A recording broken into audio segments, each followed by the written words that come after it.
오늘도 아버지 하나님, 우리가 아버지 하나님 세상의 방탕함 속에 우리 몸을 내던지지 않고 주의 성전에 모여서 주의 은혜를 사모할 수 있도록 우리를 이끌어 주신 감사드립니다. 오늘도 말씀 앞에 섭니다. 말씀이 거울이 되어서 아버지 하나님 진정으로 영원한 것이 무엇인지를 바라보게 해주시고, 말씀의 능력이 우리를 아버지 하나님 붙잡을 때 이 세상의 삶에서 진정한 자유를 누르며 매일 주님과의 행복한 동행으로 주님께 영광 돌리게 해주시옵소서. 사순절 여정에서 주님을 아버지 하나님 바라보며 다시 한번 우리 신앙을 더 견고하게 세워가는 시간이 되게 해주시옵소서. 예수님 이름으로 기도합니다. 아멘.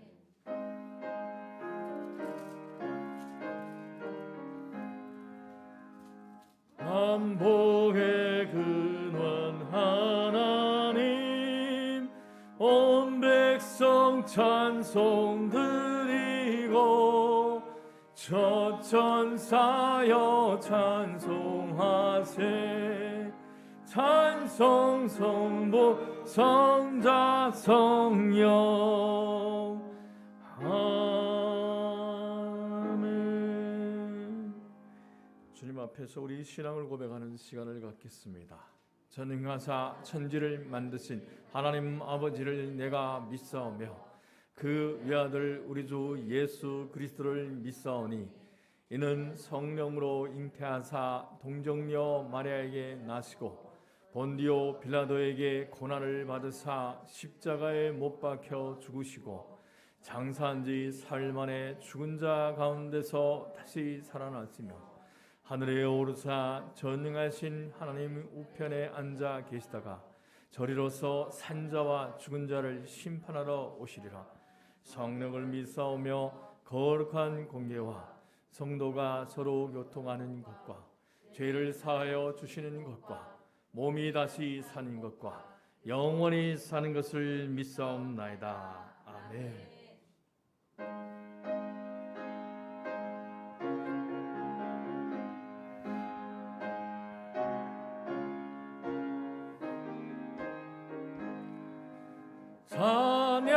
찬양하라 복되신 그 예수, 백성들아 사랑을 전하세. 경배하라 하늘의 천군과 천사, 주님 앞에 영광을 돌리세.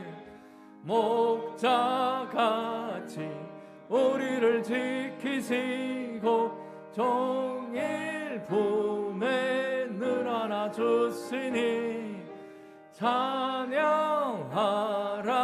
높으신 권세를 찬양 영원히 드리세.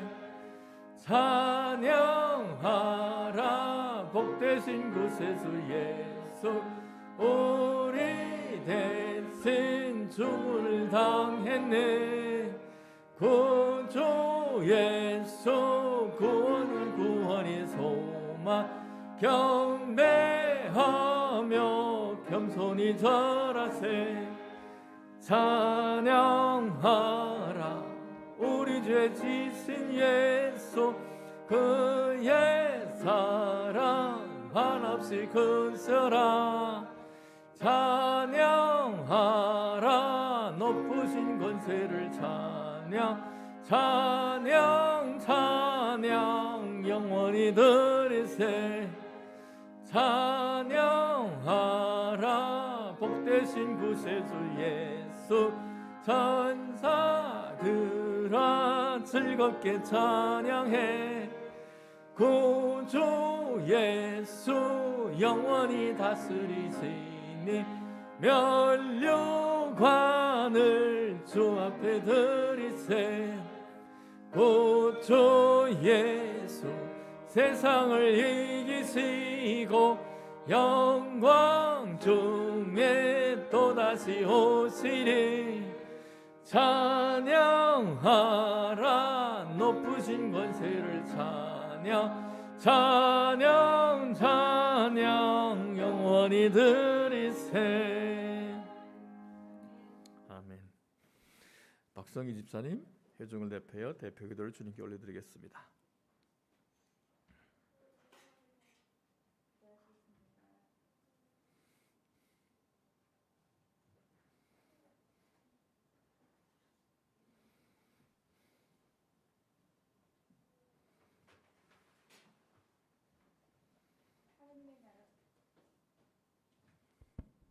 하나님의 나라가 이 땅에 임하게 하소서. 하나님을 경외하는 마음을 주시고 열방 가운데 주님의 복음이 전해지게 하소서. 지진으로 인해 고통받는 트리키에와 시리아의 모든 이에게 주님의 위로와 회복이 임하게 하소서. 이를 위해 전 세계가 관심을 갖고 기도함으로 실제적인 구호의 손길이 계속 이어지게 하소서. 주님이 사랑하시는 이 나라를 위해 기도합니다. 이 땅의 지도자들이 하나님을 경외하게 하소서. 다니엘과 같이 하나님 마음을 품고 뜻을 정한 자가 서게 하소서. 물질 만능주의와 분열의 영이 떠나가고 정치, 경제, 교육, 문화 등의 모든 영역에 신실한 지도자들이 세워지게 하소서. 사순절 기간 기도의 부흥이 교회마다 임하게 하소서. 성도들이 습관적으로 죄를 끊고 가정과 일터에서 거룩한 삶이 되게 하소서. 사랑이 넘치는 전하는 교회로 인도하여 주심에 감사합니다. 주님의 귀한 말씀을 전하시는 김철 목사님 위에 함께 하시고 그 말씀을 통해 한 주간 살아갈 힘을 얻는 시간이 되게 하소서. 사랑으로 교인 한 분 한 분 챙기시는 한주경 사모님 외에도 함께하여 주시옵소서. 새롭게 시작하는 한 주의 모든 일정을 주님께 올려드립니다. 주님 한 분만으로 충분한 저희의 삶이 되게 하소서. 주님 사랑합니다. 예수님의 이름으로 기도합니다.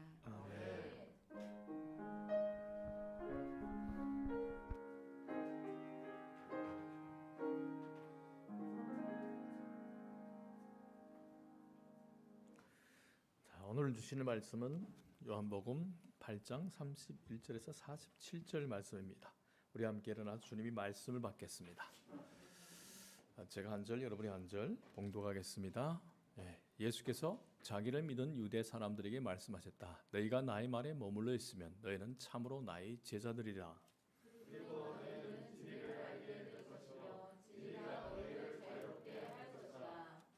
예수께서 대답하셨다. 내가 진정으로 진정으로 너희에게 말한다. 죄를 짓는 사람은 다 죄의 종이다.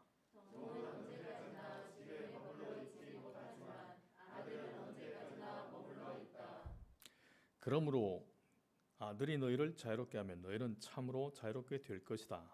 예수께서 대답하셨다. 하나님이 너희의 아버지라면 너희가 나를 사랑할 것이다. 그것은 내가 하나님께서 와서 여기에 있기 때문이다. 내가 내 마음대로 온 것이 아니라 아버지께서 나를 보내신 것이다. 어찌하여 너희는 내가 말하는 것을 깨닫지 못하느냐? 너희는 그것은 너희가 내 말을 들을 수 없기 때문이다. 너희는 너희 아비인 아빠에게서 났으며 또 그 아비의 욕망대로 행동한다. 그는 처음부터 살인자였다. 또 그는 진리 편에 있지 않다. 그것은 그 속에 진리가 없기 때문이다. 그가 거짓말을 할 때는 원수에서 그렇게 하는 것이다. 그는 거짓말쟁이이며 거짓의 아비이기 때문이다. 그런데 내가 진리를 말하기 때문에 너희는 나를 믿지 않는다. 너희 가운데서 누가 나에게 죄가 있다고 단정하느냐? 내가 진리를 말하는데 어찌하여 나를 믿지 않느냐? 다 함께 하나님에게서 난 사람은 하나님의 말씀을 듣는다. 그러므로 너희가 듣지 않는 것은 너희가 하나님에게서 나지 않았기 때문이다. 아멘. 앉으시기 바랍니다. 자, 오늘 굉장히 중요한 말씀입니다. 진리 안에서 머무는 자만이 누릴 수 있는 자유. 여러분 아직 이 교회에 대한 깊은 이해가, 말씀에 대한 깊은 이해가 없는 분들도 오늘 마음을 편안하게 해서 듣는다면, 듣는 귀를 열어 마음의 귀를 열고 듣는다면 여러분의 삶 속에 자유가 임할 겁니다. 묶인 것에서 눌린 것에서 풀리는 역사가 일어날 줄 믿습니다. 자, 진리 안에 머무는 자만이 누릴 수 있는 자유. 코로나 사태는 우리에게 자유의 소중함을 알게 해주었습니다. 인간의 역사는 온갖 행태의 속박 속에서 자유로워지기 위해 몸부림친 역사가 아닌가 싶습니다. 우리는 자유와 평등에 대해 즐겨 말하고 있습니다. 하지만 인간의 역사에서 자유는 평등과 공존할 수 없다는 것을 역사와 현실은 우리에게 보여주고 가르쳐 주었습니다. 자, 인간의 자유를 포기하고 평등을 선택한 것이 공산주의라면 더 큰 자유를 위해 더 작은 자유를 희생하는 것이 민주주의이기 때문입니다. 자유와 평등은 함께 갈 수 없습니다. 예. 이것이 역사가 우리에게 지금 가르쳐 주고 있는 겁니다. 가진 것이 없거나 부족한 사람은 무엇을 내가 가지거나 풍족히 가진다면 자유를 누릴 수 있을 거라라는 생각에 잡히는 경우가 있습니다. 자, 그렇다면 모든 조건을 구비한 사람은 자신이 진정한 자유인이라고 생각할까요? 자, 끝없는 탐욕과 정욕이 인간을 지배하는 한 인간은 절대적인 자유를 누릴 수 없습니다. 자, 그렇다면 모든 사람이 어떠한 외부적인 조건과 관계없이 진정한 자유를 누릴 수 있는 길은 없는 것일까요? 오늘 본문에서 예수님은 왜 우리가 자유롭게 못 살고 있는지 그 이유에 대하여 말씀해 주고 계십니다. 그리고 하나님이 우리 인간을 지으실 때 누리도록 해주신 참 자유를 회복할 수 있는 길도 우리에게 가르쳐 주고 계십니다. 예수님은 초막절이 끝나는 날 성전 안 여인의 뜰에서 유대인들과 이 유대 사람들과 논쟁을 벌이셨고 바리새인과 율법 학자들의 예상과는 달리 많은 유대 사람들이 예수님의 말씀을 듣고 믿기로 작정합니다. 네. 하지만 이들의 믿음은 그렇게 견고하지 않았습니다. 예수님은 이 믿은 유대 사람들에게 자신을 믿기로 작정한 유대 사람들에게 말씀하십니다. 자, 여기서 믿은 이 단어가 완료 분사인 것을 보면 이들은 막 믿기 시작한 사람이 아니라 예수님 곁에 비교적 오래 머물러 있으면서 지켜본 결과 계산을 해봤습니다. 딱 보니까 야, 예수를 따르면 예수님을 믿으면 수지가 맞겠다. 이렇게 판단한 사람들이라는 것을 우리는 짐작할 수 있습니다. 우리말에는 잘 알리지 않지만은 이런 원어적인 것을 이렇게 들여다보면 그 동기가 보입니다. 자, 그런데 그들은 여전히 제자가 된다는 것이 무엇을 의미하는지에 대하여 알 필요가 있었습니다. 그러한 이들이 속마음을 들여다보고 예수님께서 나를 따르는 것이 뭐냐, 나의 제자가 된다는 것이 무엇인지를 가르쳐 줍니다. 그래서 예수님은 말씀하시기 시작합니다. 31절에서 32절 보면 예수께서 자기를 믿은 유대 사람들에게 말씀하셨다. 너희가 나의 말에 머물러 있으면 너희는 참으로 나의 제자들이다. 그리고 너희는 진리를 알게 될 것이며 진리가 너희를 자유롭게 할 것이다. 우리가 얼마나 익숙한 말씀입니까? 진리가 너희를 자유롭게 할 것이다. 그런데 왜 우리는 진리 안에서 자유를 누리지 못하고 있을까? 말씀에 대한 바른 이런 해석이 전제되지 않았기 때문에. 자, 믿은 유대 사람들에게 예수님은 나의 말에 머물러 있으면라고 합니다. 조건을 드립니다. 너희는 진리를 알게 될 것이다 라고 하십니다. 자, 예수님은 여기서 현재 시제를 사용해 말씀합니다. 자, 이 본문의 뜻을, 본문이 말하고자 하는 그 뜻을 살려서 풀어서 쓰면 이렇습니다. 너희가 계속해서 나의 말에 머물면 하는 말입니다. 계속해서. 예수님은 인생의 어느 시점에서 한 번만 믿는다고, 야, 예수 믿으면 복 받는다더라. 아, 예수 믿겠습니다. 아멘. 이래가지고 한 번만 고백해서 충분하다고 말씀하신 적이 없습니다. 그건 우리가 급하게 상대를 설득해서 예수 믿게 하고 교회를 인도해 오기에 이러한 목적하에서 움직인 거지, 성경은 은혜 한 번 해도 그냥 가볍게 해서 다 이루어진다, 그런 말은 절대 없습니다. 구원은 싸구려 아닙니다. 자, 말씀이 삶이 되고 인격이 되어야 한다는 것입니다. 계속해서 말씀을 통하여 예수님과 함께하는 삶을 살아내야 한다는 것입니다. 자, 여기서 머물다, 메노라고 합니다. 헬라어로는 메노. 자, 이 철저히 관계 용어입니다. 관계. 지속성과 진실함은 온전한 관계의 필수 요소입니다. 그런 이유에서 예수님은 그를 따르는 자들을 가리키는 다른 표현으로 제자라는 말을 썼습니다. 자, 스승이 가르침을 믿어야 제자이고 스승의 길을 따라야 제자입니다. 제자 훈련을 수료했다서 수료증 가진 데서 제자가 아니에요. 특별히 예수님 당시 스승과 제자는 공간을 공유하면서 시간 위에 삶을 통해 스승이 모든 것을 전수받았습니다. 신뢰와 신실함이 없으면 사제 관계가 설 수 없었습니다. 그 당시 문화는.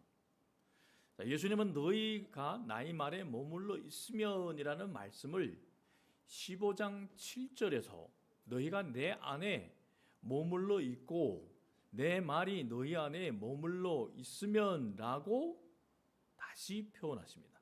또 다른 곳 12장 46절에는 어둠 속에 머무르지 않는 것이라고 표현하십니다. 자, 믿는다는 것은 어둠이 삶을 떠나서 지속적으로 빛이신 주님의 말씀을 듣고 따르는 일이라는 것입니다. 개역개정 성경은 너희가 내 말에 거하면 참으로 내 제자가 되고, 이걸 우리가 읽을 때 마치 믿고 난 다음 단계가 제자인 것처럼 오해할 수 있습니다.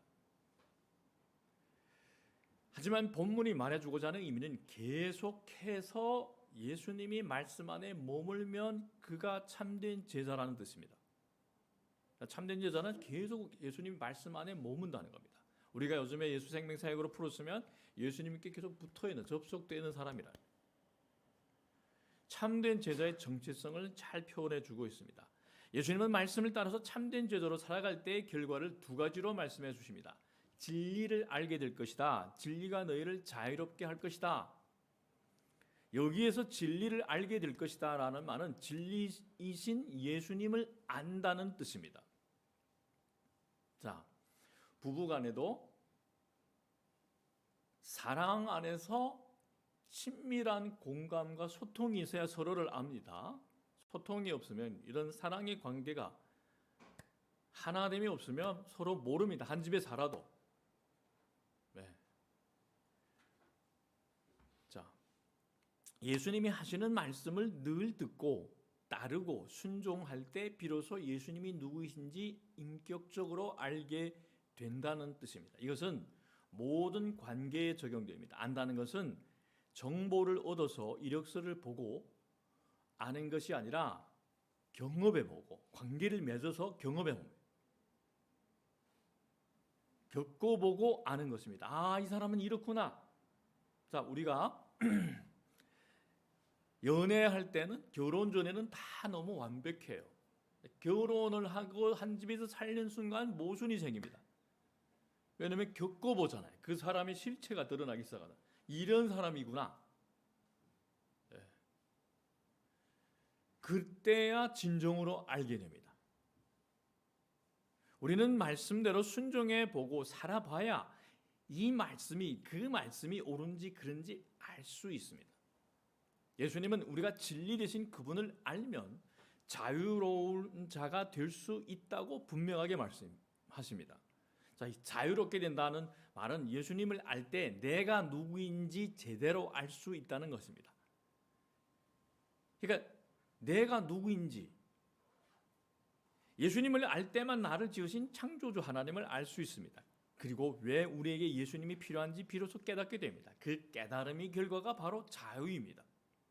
깨달아야 자유할 수 있습니다. 예수님과 나와 이웃, 그리고 이 세상이 돌아가는 질서를 알 때 우리는 최대치 존재의 자유를 누릴 수 있게 됩니다. 자, 물론 듣는 귀가 아직 열리지 않은 사람들은 자유라는 말을 제대로 제 멋대로 이해할 것입니다. 예수님을 정치적인 메시아로 기대했던 이 유대 사람들에게는 로마의 압제에서 벗어나는 자유를 의미했을 것입니다. 그리고 경제적으로 힘든 상황에 놓여 있는 이들은 경제적인 어려움에 벗어날 수 있는 자유로 듣는 자의 상황과 행편에 따라 각각 이 자유에 대한 이해를 가졌을 것입니다. 자, 여기에 계신 여러분들도 예수님에 대하여 알기 전에 각자의 나름대로 이 자유에 대한 이해를 가지고 계실 것입니다. 하지만 성경을 보는 눈이 열리고 창조 질서에 대하여 알게 되고 그 질서를 주관하시는 예수님을 알게 되면 우리는 예수님이 우리 주인이 아니셨을 때 우리가 얼마나 많은 것에 매여서 살아왔는지를 알게 되고 깨닫게 됩니다. 얼마나 걱정, 염려 속에 우리가 묶여서 삽니까? 예수님을 알게 되면 그것이 다 풀어지게 됩니다. 세상은 돈과 권력이 우리를 자유롭게 할 수 있다고 달콤하게 속삭입니다. 야, 더 많은 걸 가져야 돼. 더 많은 돈, 더 큰 권력. 예. 돈과 권력이 마음속에 우상이 되어 있는 분들은 오늘 제 말을 들으면 불편은 합니다. 불편해한다는 것은 내가 지금 돈과 권력을 우상으로 섬기고 있다는 그런 찔림이기도 합니다. 자, 그렇더라도 오늘 말씀 앞에서, 예수님 앞에서 나는 무엇을 따르고 있는지, 무엇 안에 거하고 있는지 솔직하게 자신에게 물어봐야 합니다. 예수님이 자유에 대해 말씀하시니 유대인들은 즉시 반발합니다. 막 이 사람들이 예수님을 딱 보니까 수지 맞는 거예요. 이 사람을 따라다니면 돈도 많이 벌 수 있고 세상 권력도 출세도 할 수 있다, 이런 속셈으로 그랬는데 그걸 예수님이 찌르대니까 그 다음에 반발합니다. 33절에 그들은 예수께 말하였다. 우리는 아브라함의 자손이라 아무에게도 종 노릇한 일이 없는데 당신은 어째 우리가 자유롭게 될 것이라고 말합니까? 유대 사람들은 두 가지에 대한 오해를 가지고 있었습니다. 첫째, 자유의 의미를, 둘째, 아브라함의 자손이라는 말의 의미를 오해하고 있었습니다. 예수님은 자유의 의미를 34절부터 36절에서 바로 잡아주시고 아브라함의 자손이라는 말의 의미를 37절에서 31절 그 앞부분에서 바로 잡아주십니다. 유대 사람들은 자신들이 비록 정치적으로나 군사적으로 로마의 통치를 받고 있지만 여전히 하나님이 아브라함에게 주신 약속을 믿고 있으며 언젠가는 하나님 나라를 상속받을 것이라고 믿었기 때문에 자신들은 비록 상황이 이렇게 어렵지만은 영적으로는 종살이한 적이 없다고 주장합니다. 도리어 그들은 자신들을 지배하고 있는 통치 세력보다는 자신들이 영적으로 우위에 있다고 생각했습니다. 자, 예수님도 유대 사람들이 이 말과 생각에 동의해 주실까요?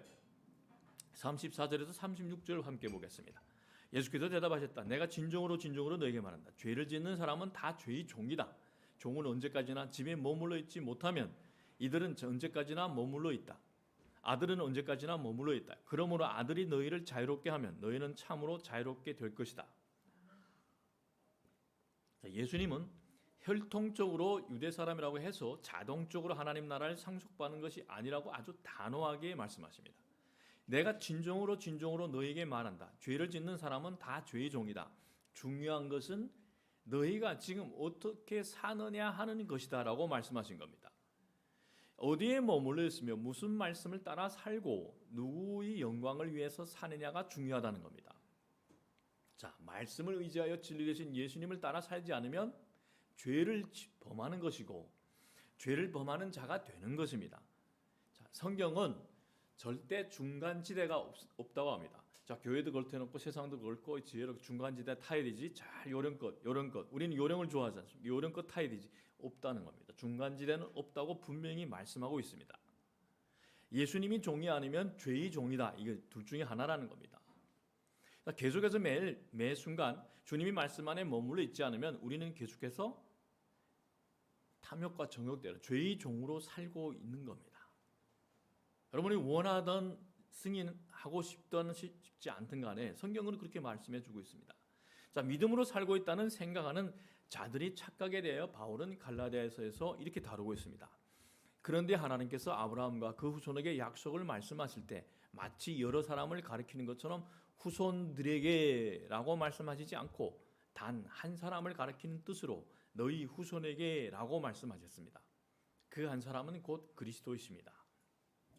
자, 바울은 구약에서 하나님이 아브라함과 그 자손에게 말씀하실 때 그 후손이 복수가 아니라 단수라는 사실에 초점을 맞춥니다. 그리고 아브라함이 그 후손 그리스도를 의미한다고 해석합니다.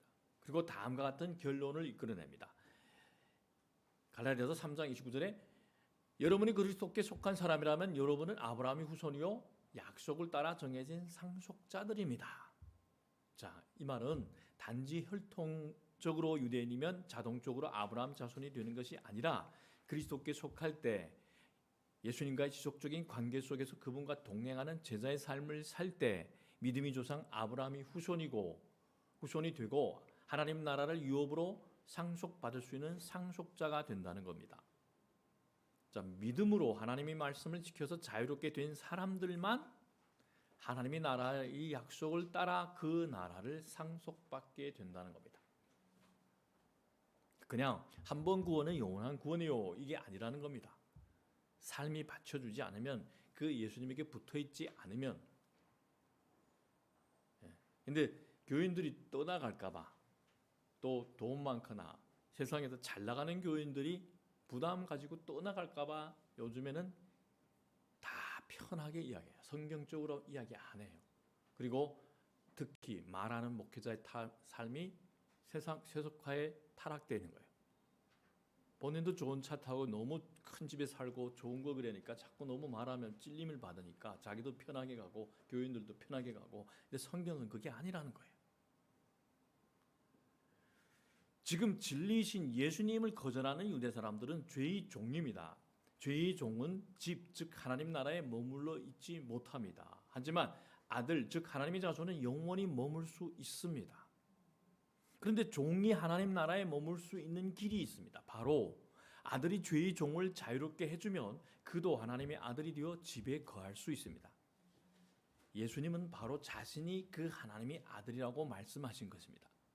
성경에서 아들, 하나님의 아들이라는 표현은 1차적으로 하나님 아버지 권세를 위임받아 이 땅에 오신 하나님 나라의 대리 통치자, 즉 메시아, 구원자 혹은 왕이라는 뜻입니다. 믿음은 예수님을 왕으로 모시고 예수님이 통치를 받아들이는 겁니다. 자, 이제는 세상의 통치, 이 세상의 주권자 사탄의 통치를 받는 게 아니라 나는 예수님이 통치를 받겠습니다. 예수님이 통치, 예수님이 세계관, 예수님이 가치관을 받아들이고 이제 이 땅에서 하나님 나라에 어울리는 사람으로 살겠다는 것입니다. 죄의 종이 아니라 의 종으로 살겠다는 결단입니다. 그래서 예수님을 왕으로 모신 사람들은 어디 곳이나 파송받습니다. 선교사로. 거기에 가서 하나님의 나라를 확장하는 사명을. 자, 유대 사람들은 자신들이 아브라함의 후손이기 때문에 성전에서 제사를 드리면 죄책이 다 없어질 수 있다고 생각했습니다. 자, 종교적인 이런 행위. 자, 우리 다른 종교들 보십시오. 막 이 행위를 하잖아요. 그러면 이 자기가 지은 죄, 이게 책임이 다 없어질 거야. 문제는 그들이 가치관이 세상과 전혀 다르지 않았다는 데 있습니다. 그들은 성전에서 제사를 드렸지만 삶 속에서 여전히 죄의 종이었습니다. 입술로는 예수님께 주여, 주여 이렇게 하면서 실제 삶 속에서 여전히 죄의 주인인 사탄을 따르는 삶을 산다면 아브라함의 후손이라 할 수 없습니다. 우리도 마찬가지예요. 여기서 아무리 간절하게 주여, 주여 하다가 세상에 가서 또 어쩌나요? 야, 저와 또 한잔하자, 또 어디 가서 놀자, 또 막 이렇게 해보지. 뭐 관계 없다는 거예요. 똑같은 거잖아요. 지금 그러고는 와서 또 주여, 주여 하고 또 나가 또 이렇게 그래요. 그거 아니라는 겁니다.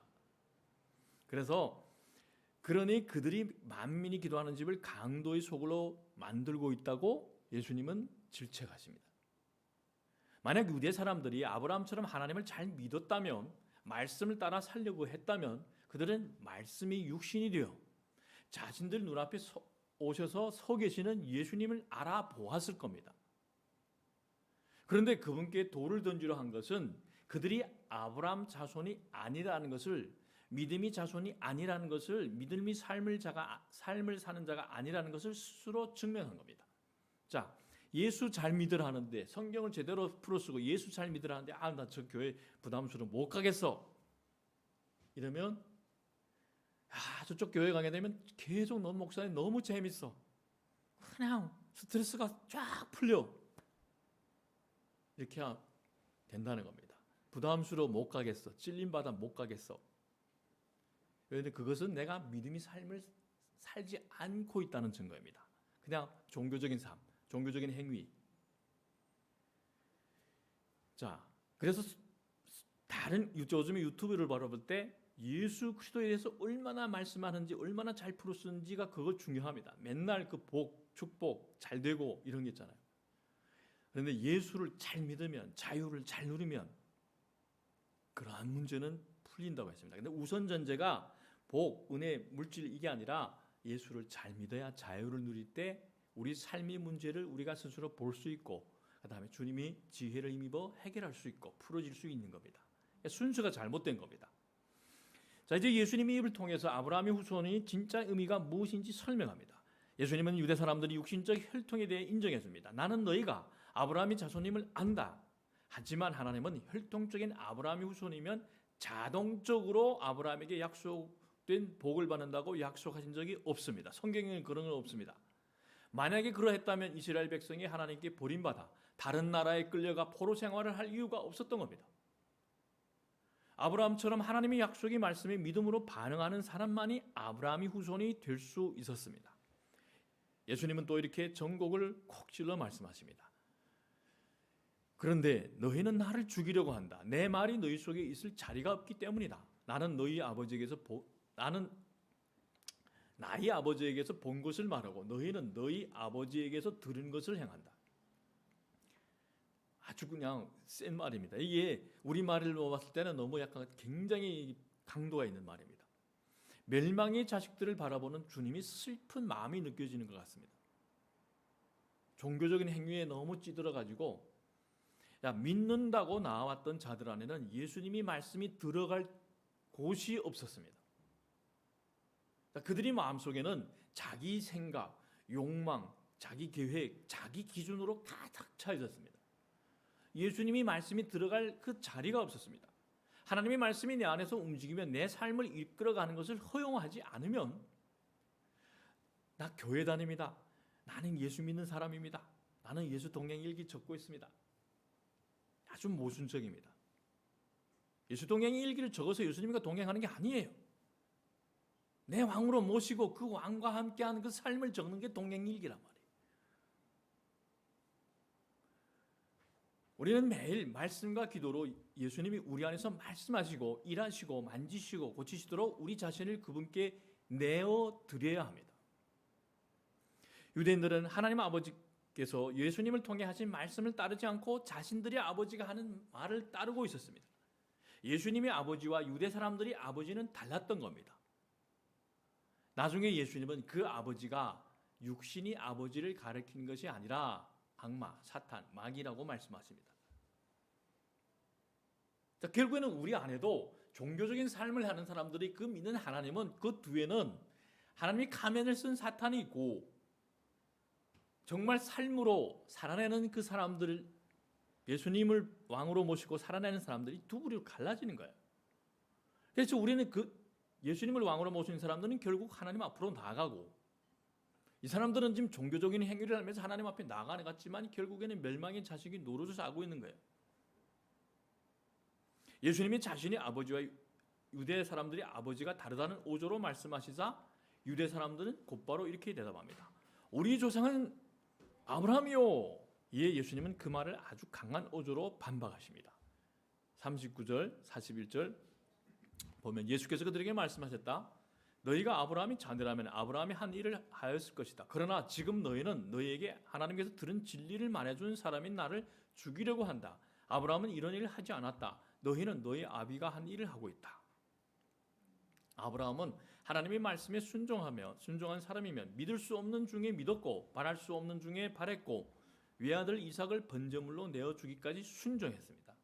그런데 아브라함이 후손이라고 자처하는 사람들은 하나님이 아들을 죽이려고 하면서까지 하나님의 말씀에 불순종하고 있습니다. 예수님은 유대 사람들이 그들의 아버지가 들려준 대로 행동하고 있다고 2번씩이나 말씀하셨습니다. 다시 말해 누구의 자식인지는 누구를 따라서 살고 있느냐가 드러내준다는 뜻입니다. 우리가 말하고 생각하고 행동하는 것을 보고서 이 세상도 우리가 진정한 아버지가 누구신지를 알게 될 것이고 교회가 믿고 따르고 의지하는 진정한 권위가 무엇인지를 알게 된다는 뜻입니다. 그래서 우리가 예수님을 모신다고 하면서 계속 건물을 확장합니까? 건물적인 교회를 확장해 나갑니까?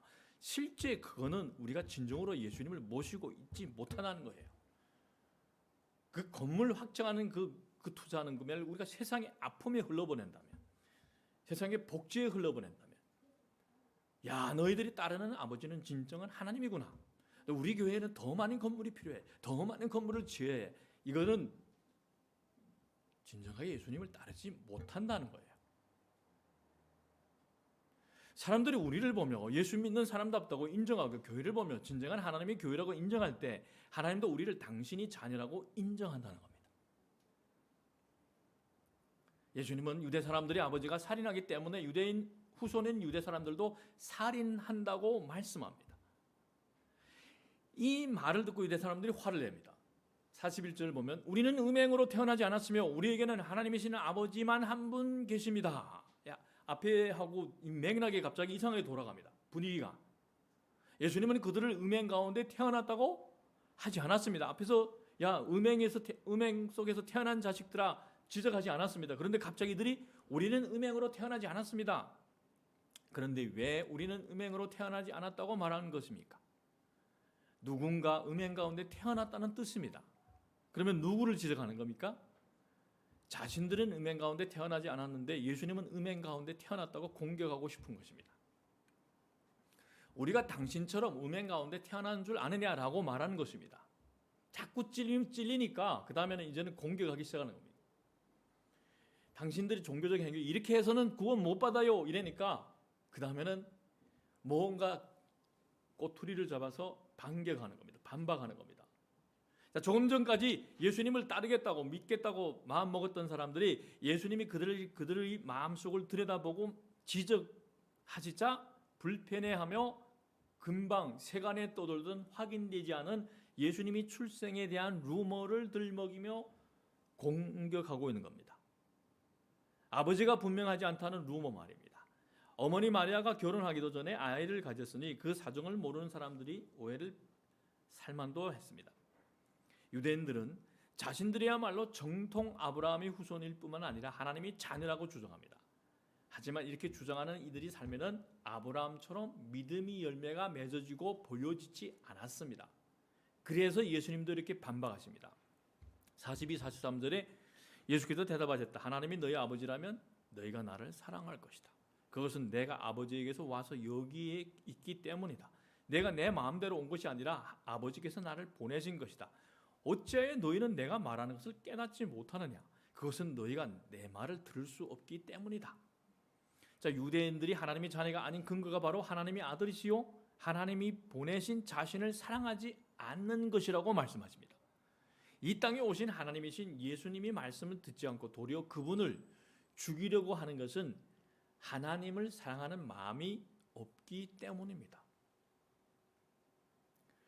자, 예수님은 그들이 비방과 공격에 흔들리지 않고 자신이 소속과 정체성에 대해 분명하게 말씀하십니다. 그것은 내가 아버지에게서 와서 여기에 있기 때문이다. 내가 내 마음대로 온 것이 아니라 아버지께서 나를 보내신 것이다.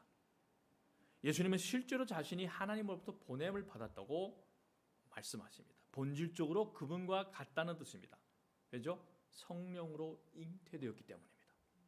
이거는 성령 잉태설은요, 영적으로 열려야만이 이거는 예수님을 그냥 인간에 대해서 그러면 어떻게 이게 성적인 관계를 가지지 않고 사람이 잉태될 수 있지? 이걸 하는데 성령 잉태설은 영적으로 열려야 가능합니다.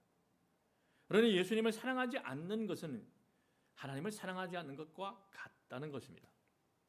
예수님이 하나님이기 때문입니다. 유대인들은 예수님이 말씀을 이해하지 못했습니다. 너무 어려워서가 아닙니다. 그 원인은 말씀하시는 예수님께 있지 않고 듣는 사람들에게 있습니다. 자, 예수님은 그것은 내 말을 들을 수 없기 때문이다 했습니다. 여기에서 듣다 않고, 자, 이 단어는 귀를 기울여서 듣는 거 말합니다. 순종하려고 귀를 기울여 듣는 거 말합니다. 이 자세. 자, 여러분, 제가 아무리 성경 말씀을 제대로 풀었어도 여러분이 듣는 자세가 안 되면, 불편한 거 다 걸러드리면 여러분의 삶에 그 말씀이 받아들이지 않으면 변화가 안 일어납니다. 순종을 하려는 자세로 주님의 음성에 귀를 기울이지 않으면 말씀이 들리지 않습니다. 몰라, 나는 아유 불편해 이렇게 있잖아요. 더욱이 깨달을 수도 없습니다. 깨달아야 변하는 거예요.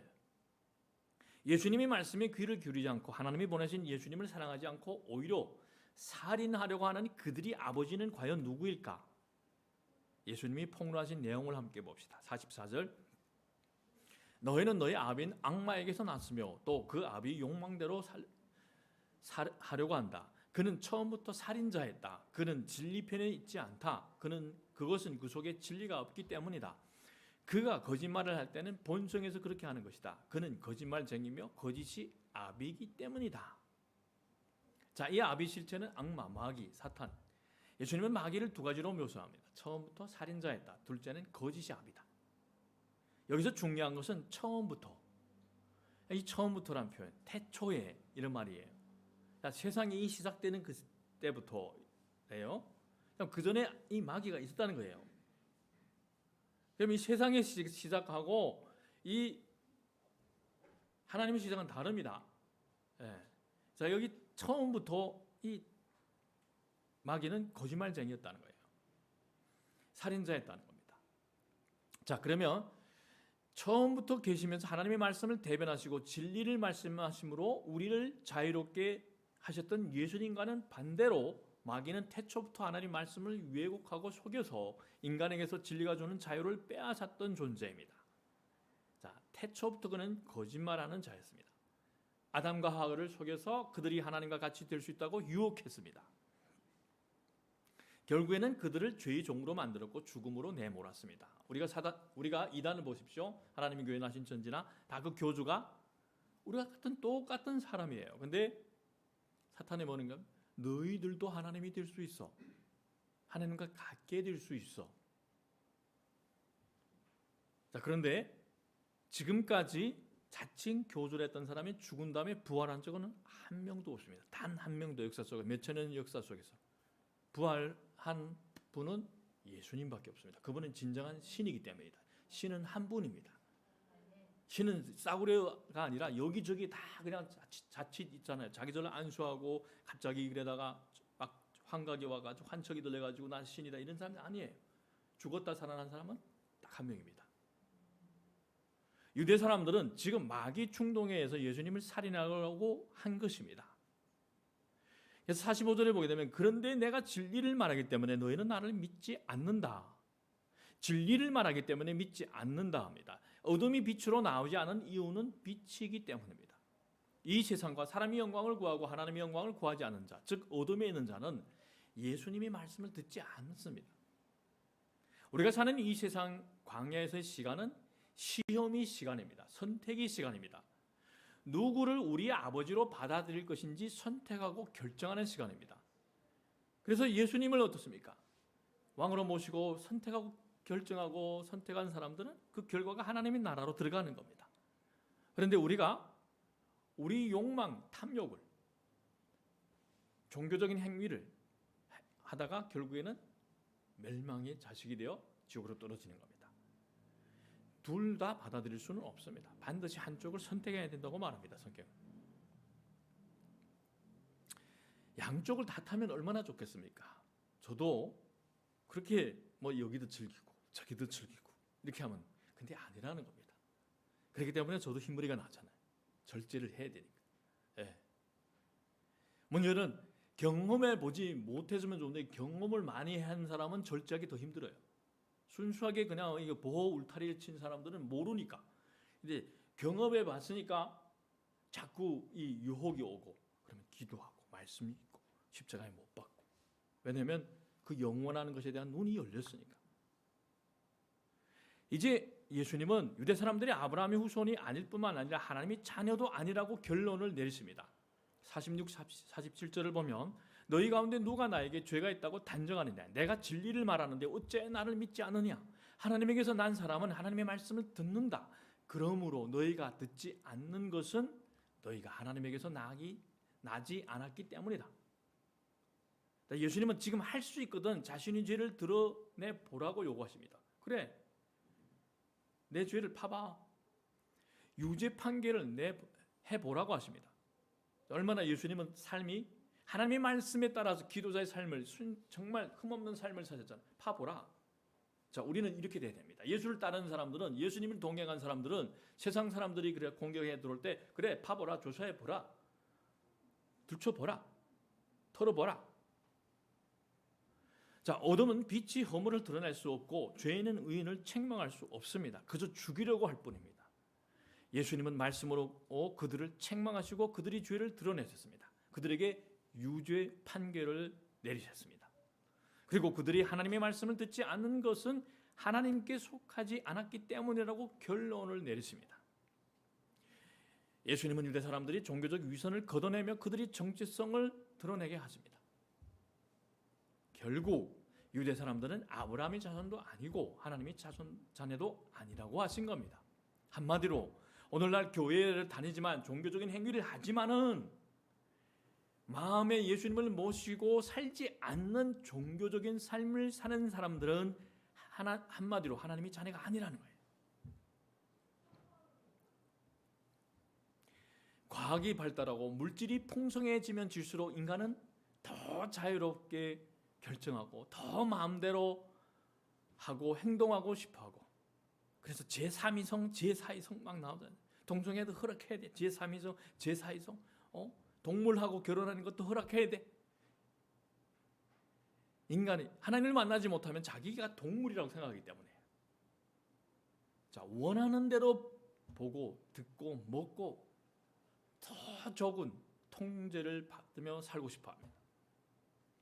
자신들만이 자유의 바벨탑을 쌓으려고 난리 났습니다.